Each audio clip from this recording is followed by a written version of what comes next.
이를테면 야, 앞에서 새치기 하는 18새끼 놈아, 여기가 내 개똥집이냐? 아무데나 슬그머니 네 대가리 쳐박게. 뭘 째려봐, 18년 새끼야.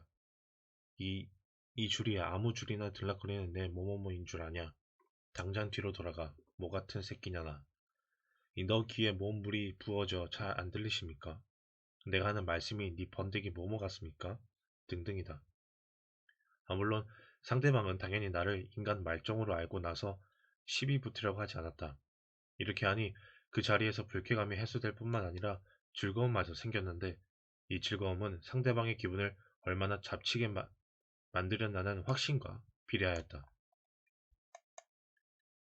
어쨌든 반말을 찍찍하는 버릇을 가진 젊은 의사를 만났을 때는 환자들이 많은데도 그 자리에서 엄청나게 큰 소리로 쌍욕을 하기도 했고 이 KBS 방송국 기자 명함을 운전석 앞에 놓아두고 자기 멋대로 주차시키고 가서는 이 가족들과 식사 중이던 놈에게는 그 가족들 모두에게 완전 기분이 똥이 될 정도로 욕을 한 바가지 선사했다.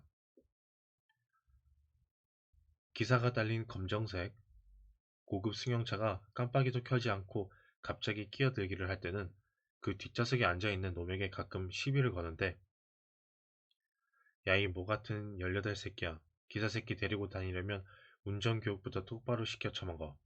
여기가 새치기 해도 되는 네 뭐뭐뭐뭐뭐뭐인 줄 아냐? 라고 해야 속이 시원하다. 한 번은 여의도에서 그 뒷좌석에 있는 놈이 얼굴이 시뻘개진 채 자기가 국회의원이라고 하면서 명예훼손 어쩌고 개소리를 하길래 같이 경찰서 가자. 누가 개망신을 당하게 되는지 내가 똑바로 알게 해주마. 라고 끈질기게 물고 늘어지기도 했다.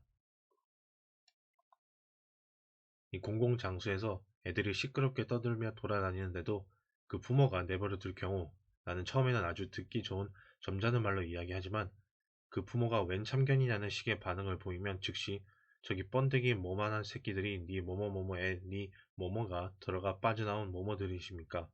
라고 말함으로써 그 부모의 기분을 확 잡쳐버려 놓아야 기분이 좋아진다. 하지만 깡패들에게 대들다가 얻어맞은 적도 4번 있는데 한 번은 40 중반이 넘어서도 그런 적이 있다. 나 쪽팔리고 내 손해라고?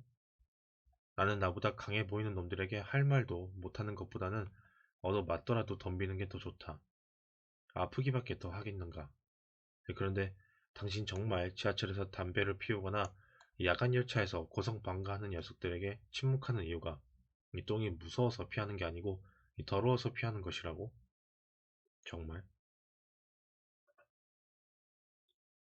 어쨌든 내가 사용하는 욕들은 그 목적이 듣는 사람의 혈압을 크게 끌어올리고 기분을 잡치게 만드는 데 있으므로 보지, 조, 자지, 열, 18 같은 단어들이 의도적으로 빈번히 사용되며 절대 평범한 욕이 아니다.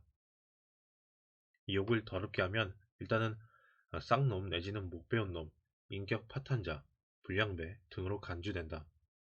다행히도 나는 독자들이건 누구건 다른 사람들이 나를 어떻게 볼까에 신경 쓰지 않는 사람이므로 이 체면 손상 같은 것은 아무렇지도 않게 여긴다. 하지만 딸들과 함께 외출한 경우에는 이 딸들의 입장을 생각해서 눈꼴 사나운 모습을 보아도 여간해서는 시비를 걸지 않는다. 이 좌우지가 나는 욕하기 운동 국민본부 같은 것이 생겨야 한다고 믿는 사람이다.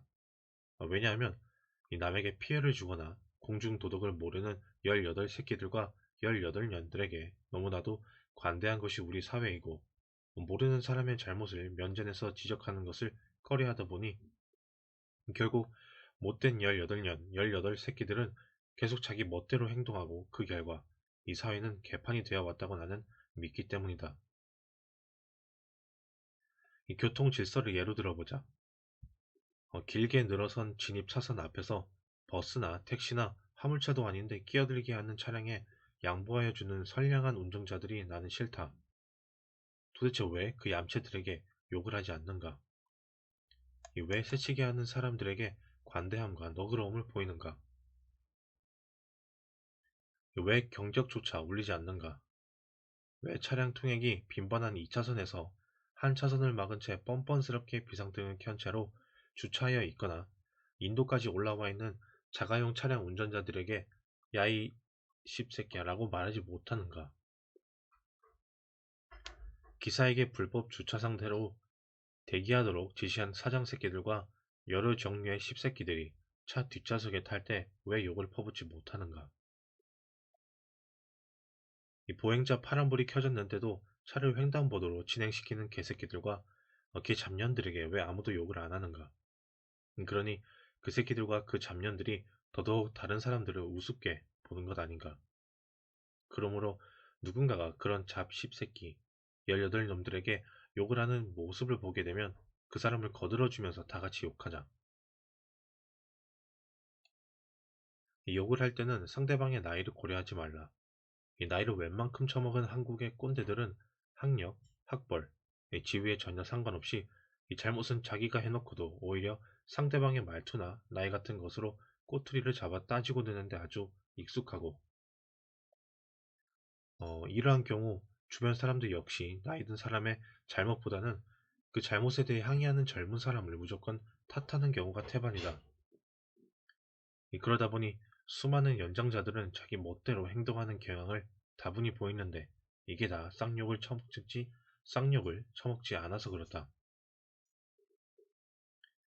이 나이가 젊은 사람들도 뭐 크게 다를 바는 없지만 말이다.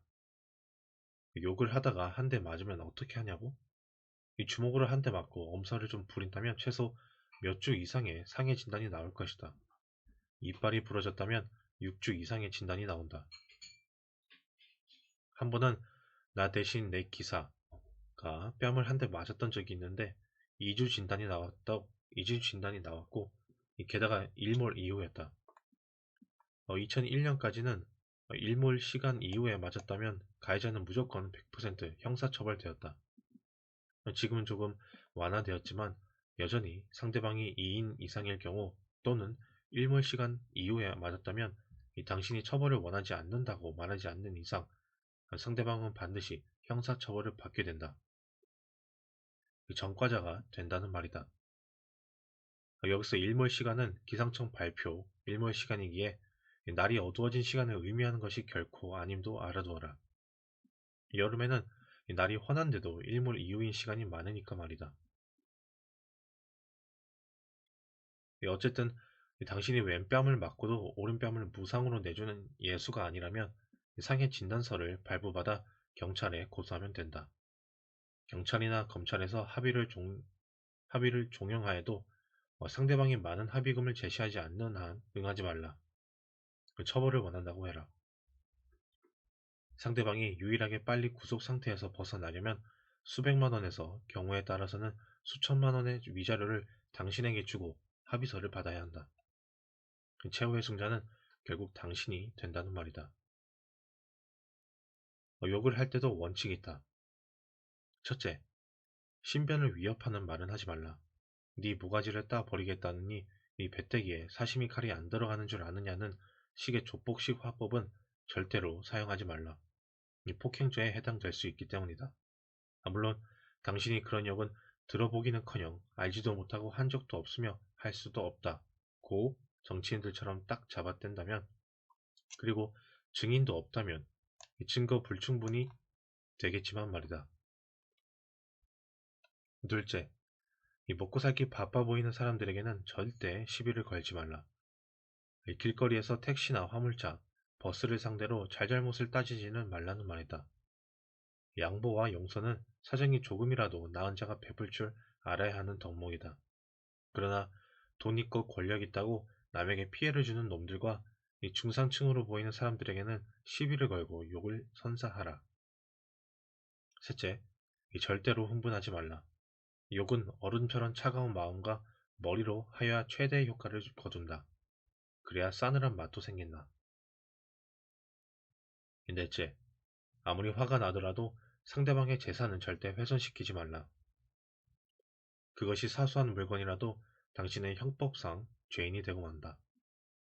다섯째, 욕을 용두사미식으로 하면 절대 안 된다. 용두용미가 되어야 한다.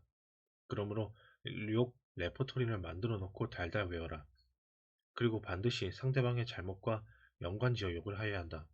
그래야 나중에 유리하다. 여섯째, 욕을 할 때 다른 사람들에게도 들리게 할 것인지 아니면 상대방에게만 들리도록 할 것인지를 정확히 판단하라. 이것은 법적으로 아주 중요한 문제이므로 되새김질하여 들어라. 끝으로 당신부터 제대로 해라. 당신부터 남에게 피해를 주는 일들을 거리낌 없이 한다면 욕은 당신이 먼저 먹어야 하지 않겠는가?